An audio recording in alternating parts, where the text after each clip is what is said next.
Ça ne m'étonne pas, venant de cette ministre, qui visiblement ignore ce qu'est le travail libéral.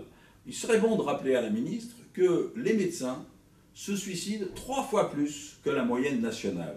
Et que ce métier qu'on présente comme un métier facile, payant bien, avec des médecins qui adorent l'argent et qui exploitent la maladie, on voit bien à quel point ce métier est dur à exercer et que ça n'est pas par hasard qu'il se suicide 3 fois plus que la moyenne nationale. Et que ça devrait au moins être tenu compte. On devrait au moins en tenir compte.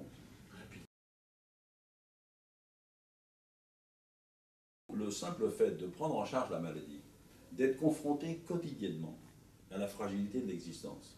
Nous, on voit arriver en consultation des patients qui arrivent complètement paniqués parce que leur camarade de travail ou leur collègue de bureau vient d'avoir une pathologie grave ou vient de mourir subitement, etc. Et donc tout d'un coup, ça génère de l'angoisse et les gens viennent consulter pour savoir si ça ne pourrait pas leur arriver à eux. Ça, ce sont des consultations qui sont pluriquotidiennes. Mais nous, c'est quotidien d'être confrontés à ces situations-là. On voit des gamins qui disparaissent ou des gamins qui vont...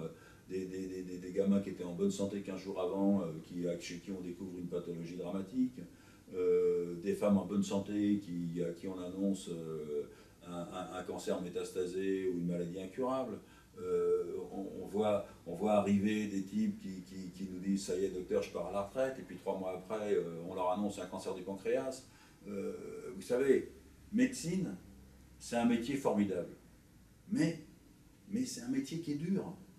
C'est un métier qui est dur, c'est pas un métier facile. On a l'air décontracté comme ça. Quand on raccompagne un patient à la porte et on lui serre la main, on dit « ne vous tracassez pas, c'est rien ». La porte se referme et avant de reprendre un patient, on se dit « j'espère que c'est rien ». Et nous, on est là, avec la responsabilité qu'on vient de prendre, on vient de rassurer le patient et on a pris le poids de son angoisse.